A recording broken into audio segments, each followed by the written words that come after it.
So we're going to start with Nigun, and everyone's on mute, but do please sing along. This particular Nigun is called Nigun Shel Kimiha, and it expresses a feeling of longing, which I think is definitely the right kind of feeling to have for this service. So you'll catch on and be able to follow along. Ay, da, da, da, da, da, da, da, da. Ay, ay, ay, ay, ay. Ay, ay, da, da, da, da, da, da, da, da. Ay, ay, ay, ay, ay. Ay, ay, ay, ay, ay, ay. Ay, ay,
Well, evening, dear friends. Thank you for being with us tonight as we join with our Jewish brothers and sisters throughout the world on this Erev Tisha B'Av, the 9th day of the Jewish month of Av.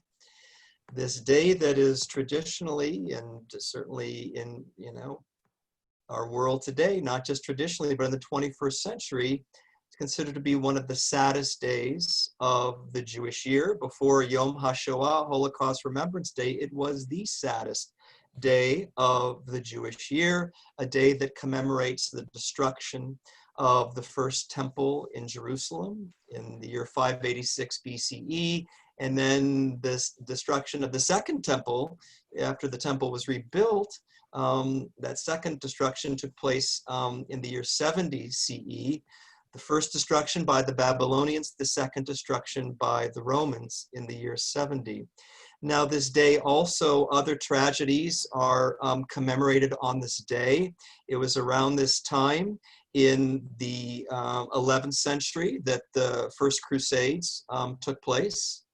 It was also around the time of Tisha B'Av, the 9th of Av, that the England signed an edict to expel the Jews of England in the 13th century, and then in the 15th century in Spain in 1492, that significant date when Columbus sailed to the New World.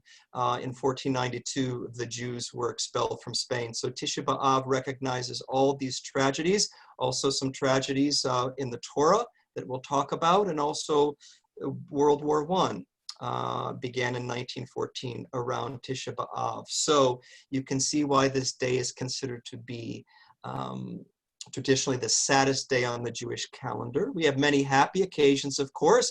We celebrate Shabbat every week. We celebrate Sukkot with joy and gratitude. We celebrate Rosh Hashanah with great joy. Passover, Hanukkah, most of our Jewish holidays are joyful.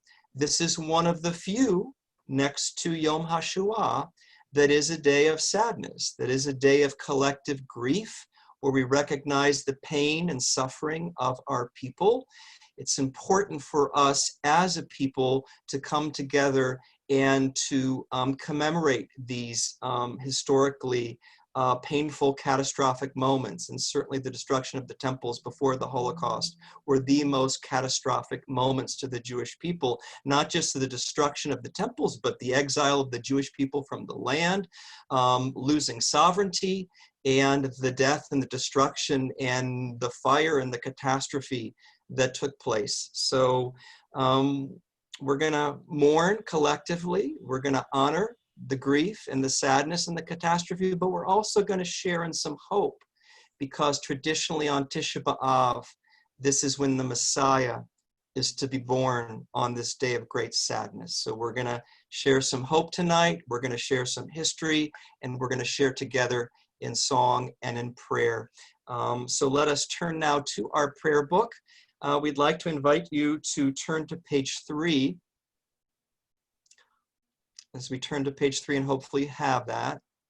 And we're going to begin by talking about Yerushalayim, the city, the holy city of Jerusalem, the holy city of our people, where the 2 temples stood, as you know. Jerusalem is a hill city. Its foundations are gold, and gold is its crown. For there God's seers once walked, and Levites strode in glory, and their tread was of nobles, as if moonstruck in the holy service of the temple that stood. How were your lovely corners ravaged, the precious quarters exceedingly despoiled, O city of the book, abode of peace, built with turrets. Gazelle of Israel, how they plotted to hew down your antlers. And here a beautiful teaching from the Hasidic Rebbe and founder of the Baal Shem Tov. Remembrance, the Baal Shem Tov said, remembrance leads to our redemption. So according to the sage's word, O God, may our remembrance of Jerusalem lead to redemption, that out of Zion may again come forth instruction and the word of God from Jerusalem. And there's a midrash that teaches the place where the temple stood was where 2 brothers embraced in love. That became the place of the temple's altar. So I'd invite everybody to now say, in the comfort and safety of your homes, let's join together, that your love, O God, may embrace the world, turn us towards remembrance, that our will toward redemption be not forsworn, turn us toward remembrance, that the path toward redemption not be forlorn, turn us toward remembrance, as it is written. And Jason, let's scroll down from the words of the psalmist, these words that were expressed during the Babylonian exile in the 6th century BCE. If I forget you, O Jerusalem, O Yerushalayim, if I forget you, let my right hand forget its skill. Let my tongue adhere to my palate. If I fail to recall you, if I fail to elevate Yerushalayim, Jerusalem, above my foremost joy.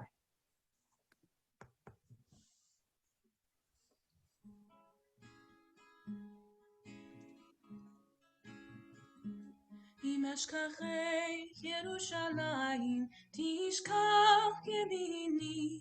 אם אשכחך ירושלים, אם אשכחך ירושלים, תשכח ימיני. אם אשכחך ירושלים, תדבק לשוני לחיקי. אם לא אזכרכי, אם לא אעלה את ירושלים על ראש שמחתי. אם אשכחך ירושלים, תשכח ימיני. אם אשכחך ירושלים, אם אשכחך ירושלים, תשכח ימיני. אם אשכחך ירושלים. If I forget you, O Jerusalem, let my right hand forget its skill. If I forget you, O Jerusalem, if I forget you, O Jerusalem, let my right hand forget its skill. If I forget you, O Jerusalem.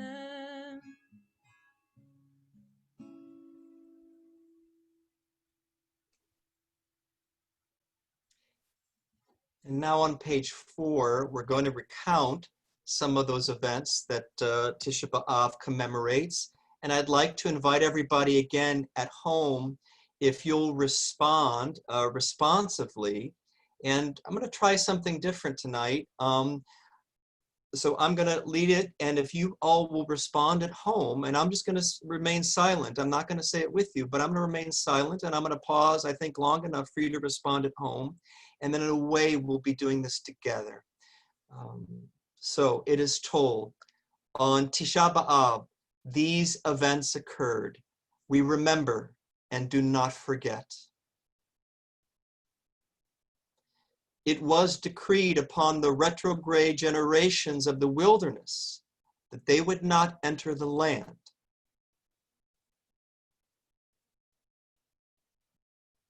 The Temple of Solomon was put to the torch.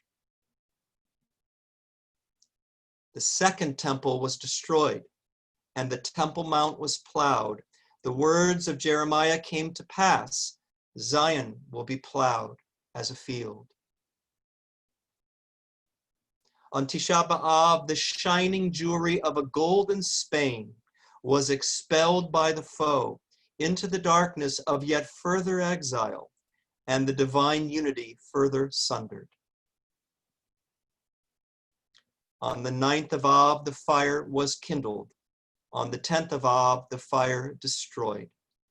On the 9th of Av, the First World War began. The great burning was still to come.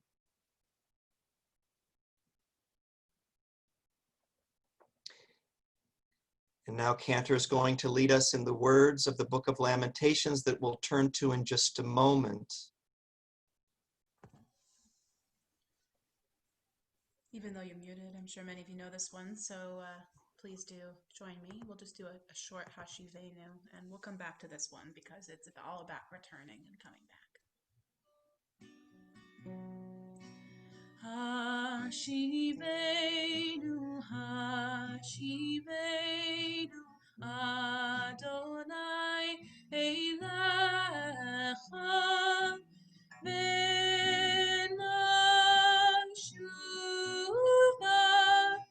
V'nashuvu,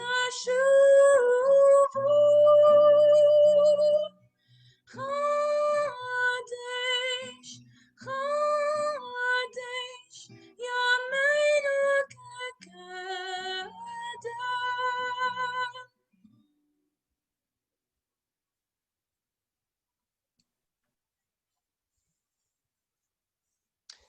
When we conclude the story of the Exodus at our Passover Seders, we remember, as we celebrate our journey away from servitude and towards the service of God. We say at our Passover Seders at the end, Lashana Haba'a B'Yerushalayim. Together, let's say, next year in Jerusalem.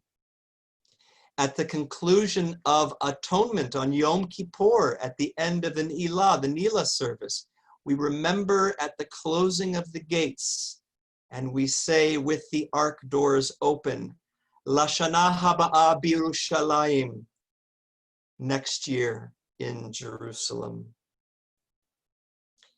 In our comfort to the mourner at a funeral, we remember as we console the bereaved. Hamakom yenachamecha betoch abelei Tzion v'Yerushalayim. May God comfort you among those who mourn in Zion and Jerusalem. And at the consecration of our love, at a Shever Brachot, we remember as we rejoice with bride and groom, Baruch atah Adonai, Misameach Zion bivanecha. We praise you, O God, who makes Zion rejoice through these, her children. Remembering our people have muted the fullness of joy, of music, of song.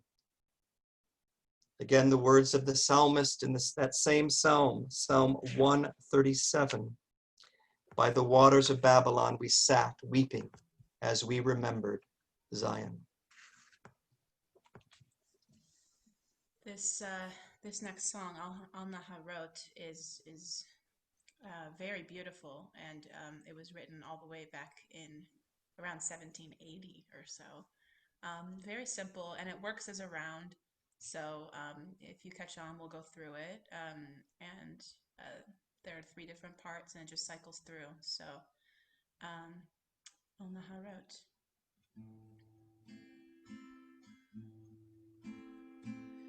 Anaharot, Anaharot, Anaharot, Babel.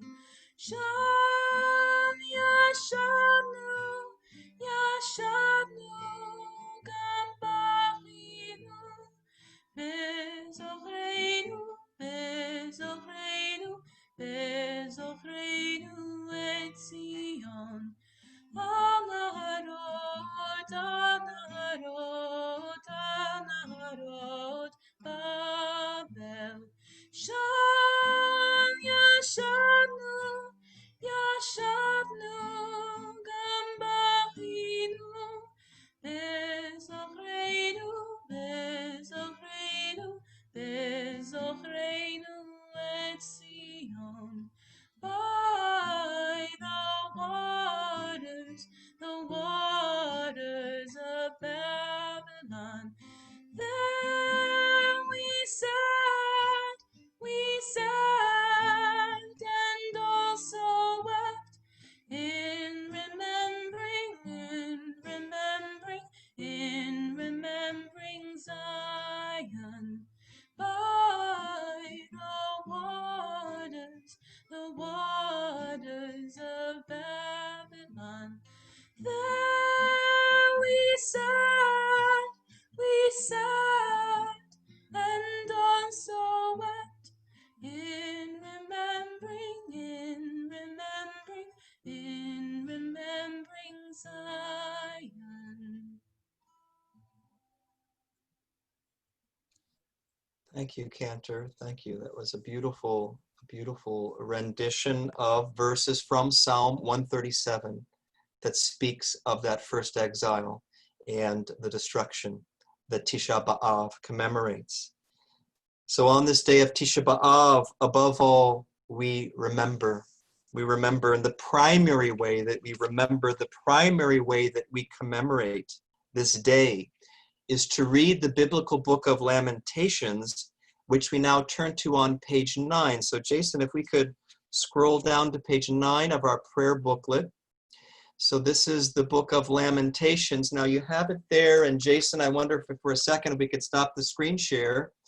I want to show you all, hopefully you can see this. So this is, can't see it too well, but you can just look, all right, so this is a Tanakh, this is a Jewish Bible. And Tanakh stands for Torah, of course, the 5 books of Moses, Nevi'im, prophets, and Ketuvim, writings. And you can find the book of Lamentations in that final section, the Ketuvim, the writings. It's the 6th book of the 13 books, biblical books in the book of writings, the book of Psalms, which Cantor just chanted from Al Naharot. That begins the book of Ketuvim, the book of writings, and Lamentations is the 6th book. And if you open up a Tanakh, you will see that the 5 Megillot are in order of Jewish festival. So when we think of a Megillah, we think of the Megillat Esther, right? The scroll, Megillah means scroll. We think of the scroll of Esther, but all the biblical books originally were separate scrolls for the most part. The Torah, was combined obviously into one scroll, but the book of Esther is a different scroll than the book of Lamentations. And the book of Lamentations comes before Esther, because our Jewish holy days begin with Passover. That is the first Jewish month. So, and there's a scroll associated with Passover. That scroll, many of you may know. I don't know if anybody wants to put this in the chat box. We haven't used the chat box yet. But does anybody know what scroll it's traditional to read during Passover?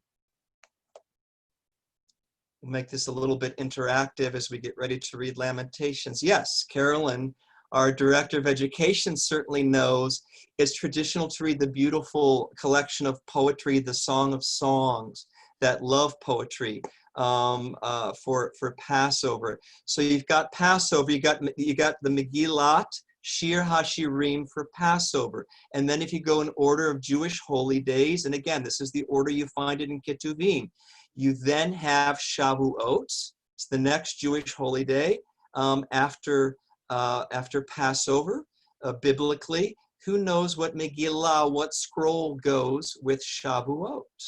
Those of you who celebrated Shavuot with our Director of Education, I think you might know. Would somebody like to type in what is the scroll associated with Shavuot? Ruth, very good, Maggie, the book of Ruth. And that occurs in the Tanakh right after Shir HaShirim. Now we're making our way through the holidays. The third book, so as we Shavuot, Tisha B'Av is next. So Lamentations, the book of Lamentations, is the scroll associated with the holy day of Tisha B'Av, which we're going to read in just a moment. And just to complete the 5 Megillot, because that's number 3, number 4. Who knows? I'm not going to give you the holiday. Let's see if you all can guess what is the next holiday, Jewish holiday, that's associated with a scroll. So this is double points. I know Carolyn's, I can see her brain. I can see the neurons firing. What's the holiday? And Lori knows. What is the holiday and what is the scroll associated with that holiday? Very good. It definitely is Sukkot. And it is Ecclesiastes, right? Kohelet, otherwise known as Kohelet in the Hebrew. So very good. And then the 5th and final book, I've already mentioned it, because then as we go from the autumn holiday, the next holy day associated with the scroll is in the springtime. And that, of course, is the scroll that we all know and love. That is the scroll of Esther for Purim. Now, what's neat about a lot of these books of the Bible is they're not too long. They're not long, and Lamentations is not long at all. It is 5 chapters, but chapter is a bit of a misnomer. It's almost like how the book of Jonah that we're going to read for, and by the way, Jonah's not in the Ketuvim, it's a prophet. Jonah's a prophet, so that's in the Nevi'im. But Jonah's a short book of the Bible. Each chapter really is just like 1 page. It's not long at all. Lamentations is considered 5 chapters, but I'd like you to think in terms of Lamentations being 5 poems. They really are 5 poems, and they're 5 different poems by 5 different authors, scholars say. Traditionally, Lamentations is ascribed to the prophet Jeremiah. In Judaism, a lot of biblical books are ascribed to a prophet.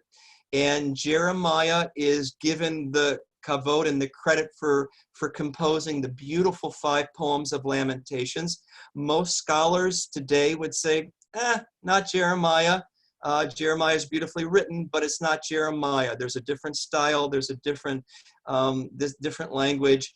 And it is believed that these 5 chapters, these 5 poems of Lamentations are from 5 different authors, all of whom are writing about that first destruction in the 6th century when the Babylonians destroyed the land of Israel and exiled our people.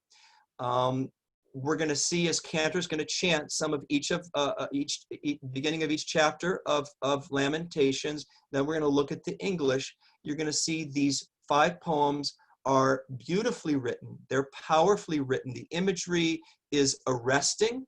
The language grabs you and is meant to shake you, because this is, at the time that this happened, this was the greatest catastrophe that ever befell the Jewish people. And you're going to see then very powerful language. You're going to hear very powerful language and imagery to help us grieve and mourn this terrible catastrophe, and to help us structure this public mourning of the Jewish people. Now, here's part of the structure of the Book of Lamentations. 4 of the 5 poems are in an alphabetical acrostic. Cantor Alyssa, we were talking several Shabbats ago that Lacha Dodi, that Sabbath hymn, is an acrostic, meaning that if you look at the first line of the different stanzas of or verses of Lacha Dodi, it's a name acrostic for Shlomo Alkabetz. This acrostic is not a name acrostic. If you were to open up the Hebrew for the Book of Lamentations, you will see, and you're going to see too, that there are 22 verses for the first 2 books, first 2 poems, and the last 2 poems, 22 verses. In chapters 1 through 4, the acrostic is not a name, it's the Jewish alphabet, from Aleph to Taf, as if by saying, structuring this catastrophe, the poem almost represents everything from A to Z, right? The suffering is so complete, the devastation is so complete that's being talked about, that the only way to frame that is to say it encompasses the entirety of Jewish letters and the Jewish alphabet, everything from A to Z or Aleph to Taf in Hebrew. We're going to see the 3rd poem, which is considered to be one of the most powerful poems, the most powerful poem of all 5 of these poems of Lamentations. It's a triple acrostic. So what you'll see in our prayer book, it's 3 verses, it's Aleph, Aleph, Aleph, Bet, Bet, Bet, and therefore it's 66 verses. Again, using that structure of the alphabetical acrostic, but tripling it as if to say we're tripling and expanding the amount of suffering by making it 66 verses of a poem as opposed to 22. The 5th and final book is not an acrostic, but it is 22 letters, or 22 verses, again, as if to say this poem covers everything from beginning to end in the Jewish alphabet.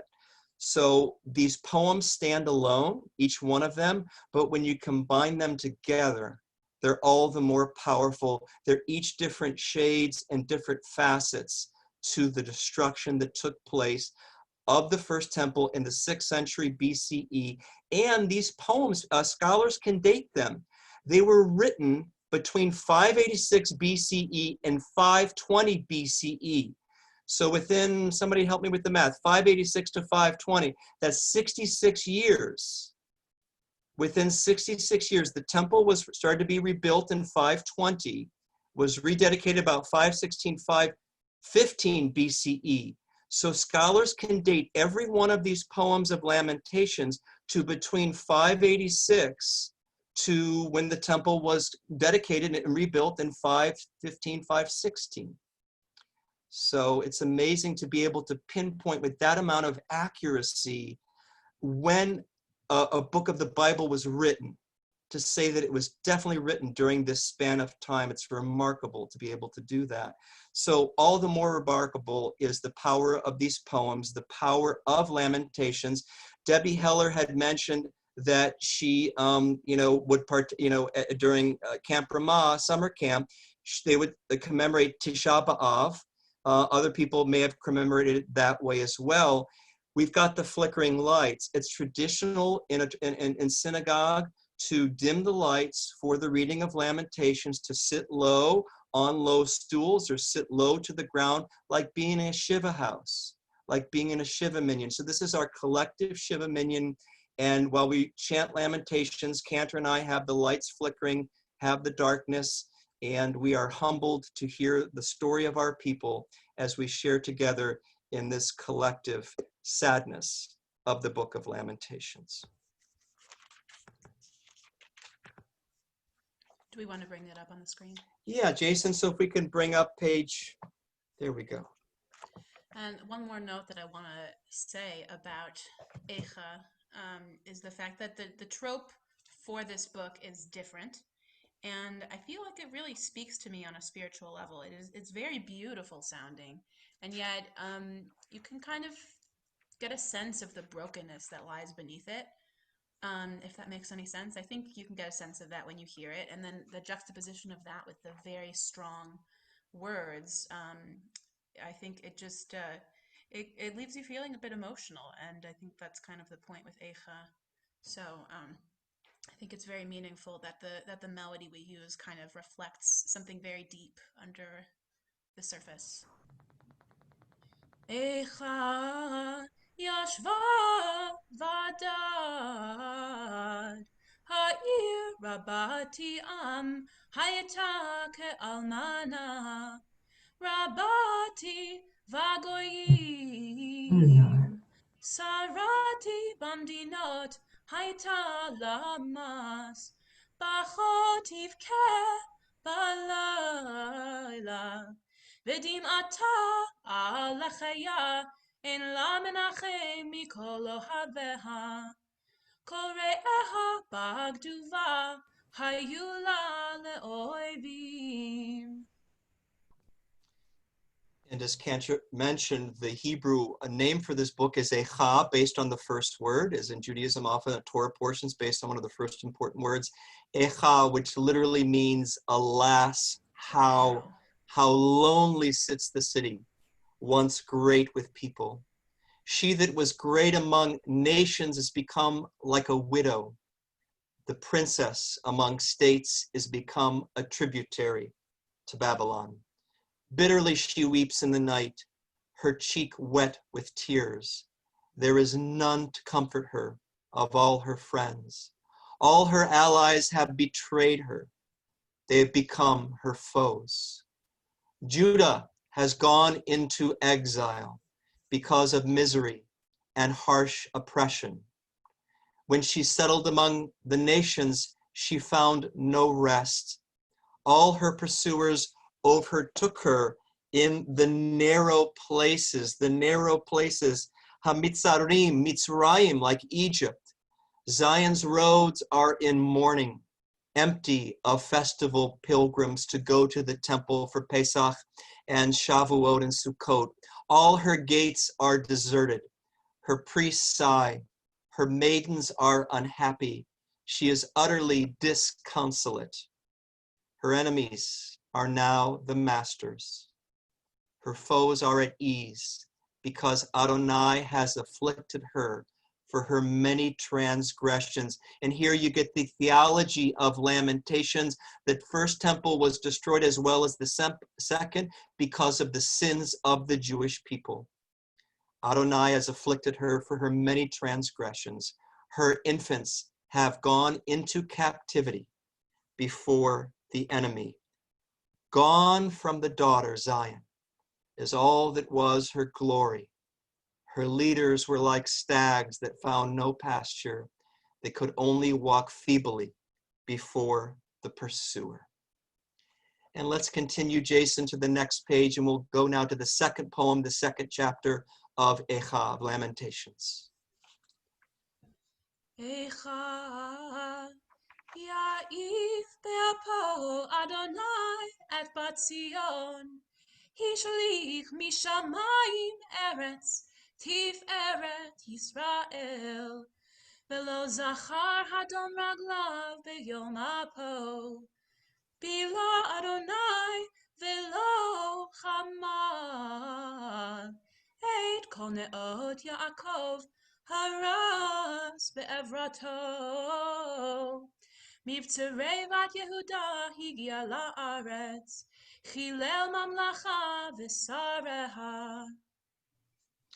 And as you can see a little bit, if you take a look at the Hebrew at the beginning, at the first verse, which is represented by the Aleph, again, that word Eicha repeats, alas, how.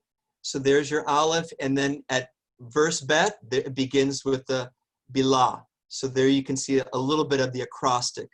And the repetition now of that word Eicha, alas, Adonai in his wrath has shamed the daughter of Zion. Adonai cast down from heaven to earth the glory of Israel. Adonai did not remember his footstool on the day of his wrath. The temple is considered God's footstool. Adonai did not remember his footstool on the day of his wrath. Adonai consumed without pity all the dwellings of Jacob. In his anger, he razed the fortresses of the daughter of Judah down to the ground. He profaned the kingdom and its leaders. Adonai cut down in burning anger all the dignity of Israel. Adonai drew back his right hand in the presence of the enemy. Adonai burned through Jacob like a flaming fire, consuming on all sides. Adonai bent his bow like an enemy. You can hear all the metaphors that are being used, this rich, powerful imagery, this moving imagery, this lament, this dirge that the poet has composed. Adonai's right hand poised like a foe. He slew all who were pleasant to the eye. In the tent of the daughter of Zion, he poured out his wrath like fire. Adonai became like an enemy. He consumed Israel. He consumed all her citadels. He destroyed its fortresses. He increased within the daughter of Judah moaning and mourning. Adonai stripped his booth like a garden. And if that word booth reminds you of something, and if you look at the Hebrew, it's a word you know well. It's sukkah, his booth, sukkah, God's sukkah. Adonai stripped like a garden. He destroyed his place of assembly, the temple. Adonai made Zion oblivious of festival and Sabbath, and in his fierce anger, he spurned king and Kohen. Let's now continue, Jason, to the next page, to the third poem, chapter 3 of Echa. Ani hagever ra'oni beshevet evrato oti nahag vayola choshech velo or ach bi yashuv yahafoch yado kol hayom bila v'sari ve'ori shibar atzmotai Bana alai, vayakaf rosh utla'a, b'machashakim hoshivani kemete olam, gadar ba'adi, v'lo etze hichbid nechashti, kan ki ez ak va'ashavea, satam tefilati. Kadar derachai vegazit netivotai iva. Thank you, Cantor. And as you all can see, if you have some facility with the language, so here now the Aleph, the first verse, there is the Aleph, again the alphabetical acrostic. At Bet, you can see it's another Aleph. This is the triple acrostic, getting us to 66 verses, multiplying the pain and the devastation. At the Gimel, another Aleph, so there's the triple acrostic. At the Dalet, there begins the Bet. And then at the Hey, another word, Bana, Bet. And then at, what am I missing? Oh, there's the Vav, another Bet. So there's the triple Bet. And then at Zion, at the next verse, now we're off to a Gimel. And then at the next verse, another Gimel. And if we continue with one more verse in the Hebrew, there'd be one more Gimel. So we're not going to do all 66 verses. I want to share with you the first 10 verses, and then we're going to jump down after that to closer to the middle of it. So now, as I said, this really is the centerpiece, and in Judaism, often the center is the most powerful. When we come to Yom Kippur and we get to the holiness code, God asks us to be holy as God is holy. That's in the center of the Torah. Here we have in the center of the biblical book of Lamentations, the third one, this 66 verse, very powerful poem. It now switches to the first person. It's going to switch to the first person and then go back to the lament is going to become collective, but now it's becoming personal, individual. And the person, the narrator, is now speaking for all the Jewish people, the collective as an individual. And the poet says, I am the man who has seen affliction by the rod of Adonai's anger. He has led me and driven me into darkness and not light. Only against me did Adonai turn his hand all day long. And again, it's for the collective. Only against me did Adonai turn his hand all day long. Adonai has worn away my flesh and skin. Adonai has broken my bones. Adonai has besieged me and encircled me with bitterness and travail.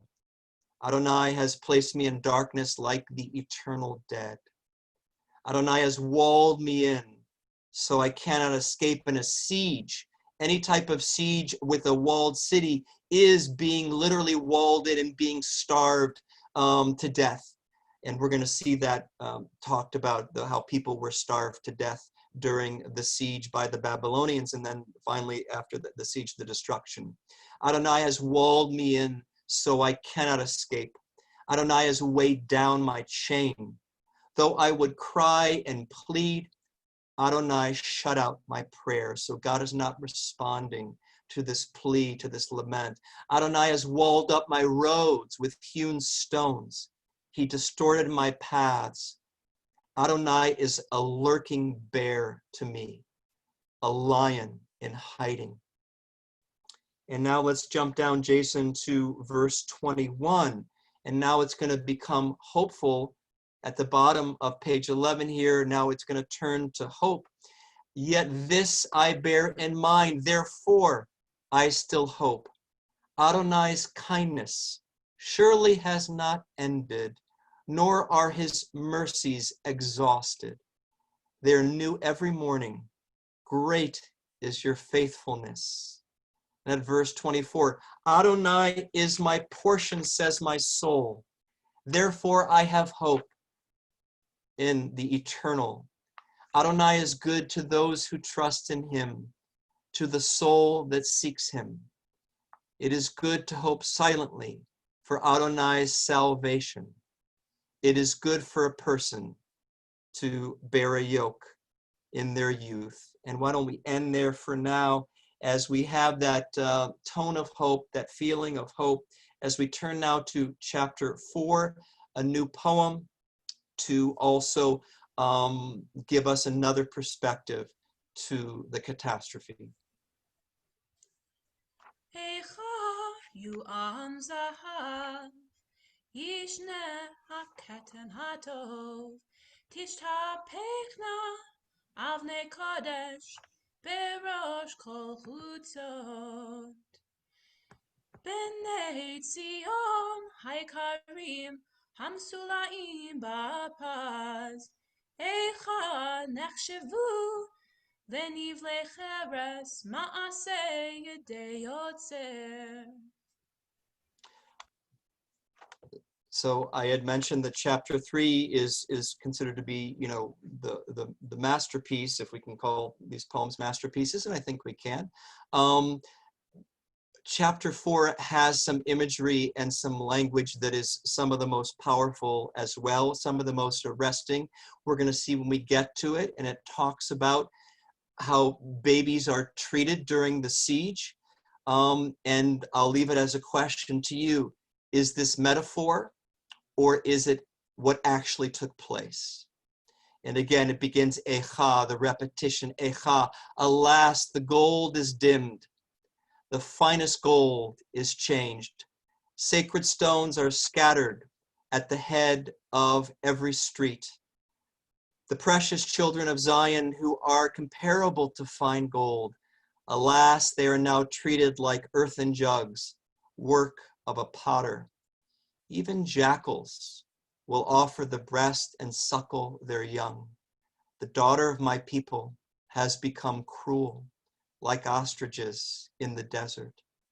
The tongue of the suckling cleaves to its palate for thirst. Young children plead for bread. No one extends it to them. Those who feasted extravagantly lie desolate in the streets. Those who were brought up in scarlet clothing embrace garbage heaps. The iniquity of the daughter of my people is greater than the sin of Sodom, which was overturned in a moment, though no mortal hands were laid on her. Her crowned ones who were purer than snow, whiter than milk, whose complexion was ruddier than rubies, whose build was solid like sapphire. Their appearance has become blacker than soot. They're not recognized in the streets. Their skin has shriveled on their bones. It became dry as wood. More fortunate were those slain by the sword than those slain by famine, for they pine away stricken, lacking the fruits of the field. The hands of compassionate women have boiled their own children. They, their children, became their food in the ruination of the daughter of my people. Adonai vented his fury. He poured out his burning anger.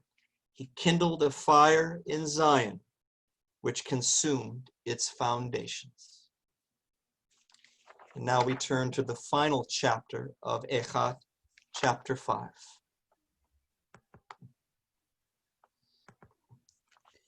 Zechor Adonai mehaya lanu, habita ur'e et herpatenu, nachalatenu nehevcha lezarim, batenu lenachrim.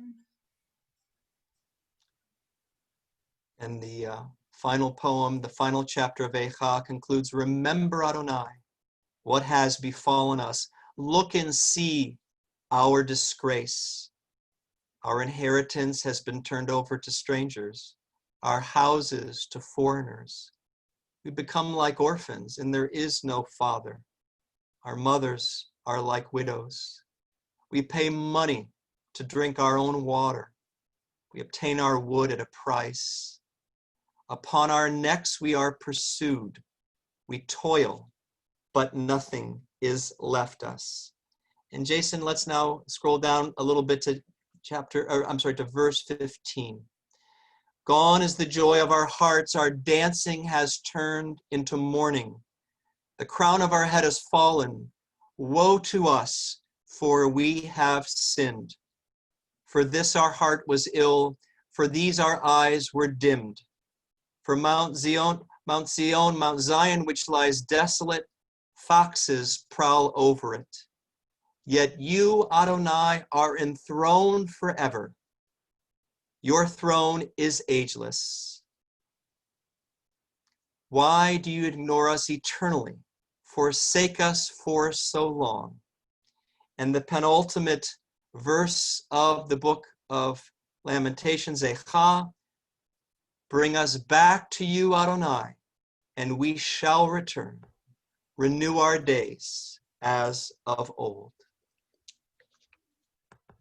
So I want to take a minute here because you see that the text there, and please bring the text back on the screen actually for a minute here. So we have the words Hashivenu and in here in Lamentations, and it's traditional during a Tisha B'Av service for everyone to have the opportunity to repeat this line. So you'll be on mute, but I'll go with you the second time. So I'll say it the first time, and hopefully you'll catch on to how that goes because you've been hearing the Echa trope this whole time, and you can repeat it with me the second time. Hashivenu Adonai elecha v'nashuva chadesh yameinu kekedem. Hashivenu Adonai elecha v'nashuva chadesh yameinu kekedem.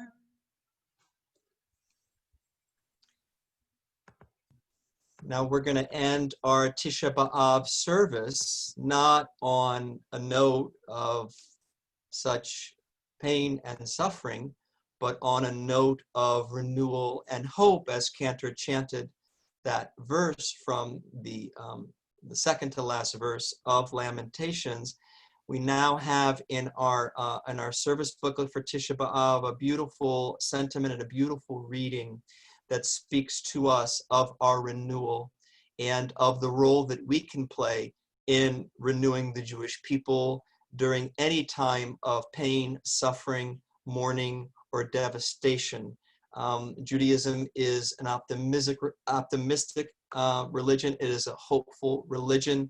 The word hatikvah, right? That word, the hope, the Israeli national anthem, that word says it all. And even on this saddest day of the Jewish year, one of the saddest days of the Jewish year, now when we consider Yom HaShoah, Holocaust Remembrance Day, we are going to conclude with some hope. And again, we are on good, solid ground to do that because the tradition is that on this day of mourning and sadness and grief and devastation, this is the day that the Messiah will be born, the person, the spiritual leader of the Jewish people traditionally, who's going to usher in an age of joy, an age of peace and justice where there will be no more mourning, there will be no more tears. It will be endlessly joyful and endlessly Shabbat. So in that spirit, let's now turn to the last page of our prayer booklet. And I'll invite you again, if you can, to please join me. Now, I will do the responsive with you, but if you'll please join me with the responsive, and we'll share in this sentiment of hope on Tisha B'Av. The world of God is great and holy. Every land is holy. But for the Jewish people, the holiest of lands is the land of Israel. The holiest of its cities is Jerusalem. And in Jerusalem, the holiest place was the temple. And in the temple, the holiest place was the Holy of Holies. God called Israel to be a holy people in Kiddushim in Leviticus. Among these of old, the holiest were the Levites. And of the Levites, the priests, the Kohanim, were the holiest. And the holiest of these was the Kohen Gadol, the high priest. All time is holy. The holiest of times are the holy days. And of these, the holiest is the Sabbath. And of the Sabbath of Sabbaths, the Day of Atonement, Yom Kippur, is the holiest. And Hebrew is called a holy tongue. And of all the words in the holy tongue, the words of the Torah are holiest. And in the Torah, the words of transcendent holiness is the ineffable name of God, which we say Adonai for Yod He Vav He. In ancient times, in one place, at one time, one person, in one world, all these supernal holinesses were met at the Holy of Holies on the Day of Atonement, when the high priest spoke, as only he, in fear and trembling, was permitted to do, to pronounce the name of God. And now this is for us today. And if the hearts of the priest and of the people were at that moment truly directed to heaven, it was an instant of highest grace, full of the promise of harmony and order and peace. But if, God forbid, the priest himself and with him the people were impure, their motives unworthy, it was a moment of peril for the entire world. And I guess this is the point I was getting to, which is for us today. And why don't we say this together, each one of us? This is the hope.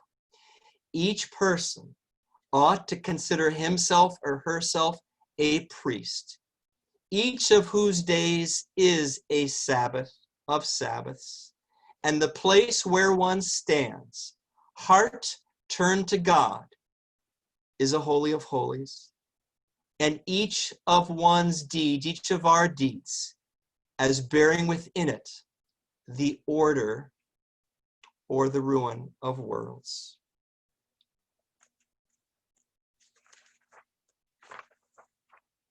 And now, Jason, let's again end with what we call a nechemta, what each of the Israeli prophets would teach us this moment of hope. And the prophets, even when they were railing against the Jewish people and telling all the sins that they had committed and all the wrongs they had done, it was their role to not end on that note, but to end on a note of hope and a hope of comfort. It's called an achemta, a moment of comfort. The prophets Isaiah and Micah. It shall come to pass at the end of days, the mountain of the Eternal's house, back to Mount Zion, back to where the temple once stood.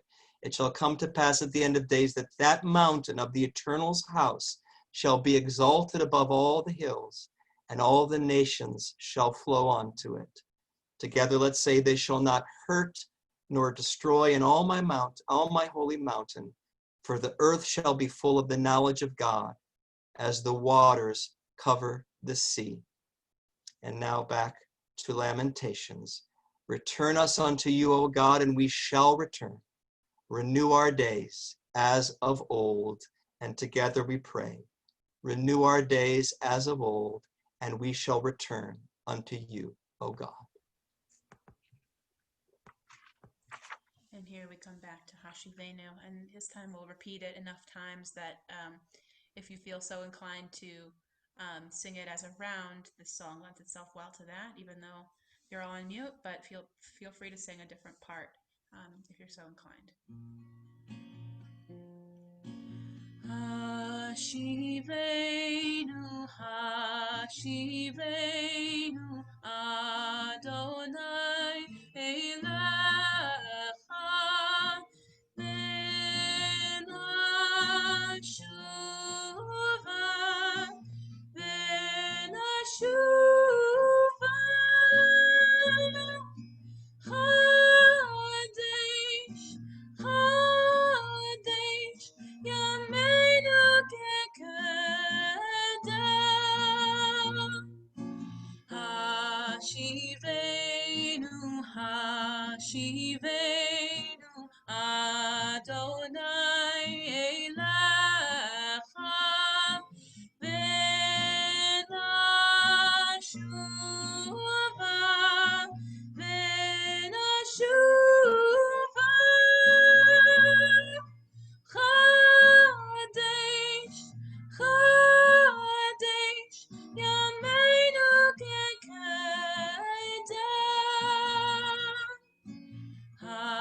Hashivenu, Hashivenu, Adonai Elecha, Ben Ashuva,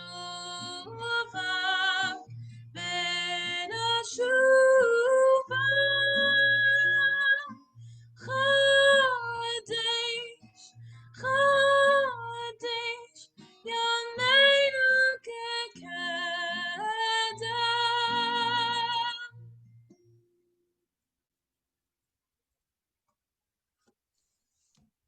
And with those hopeful words still resounding in our ears and in our hearts and in our souls, we want to thank you all for being a part of this Tisha B'Av commemoration.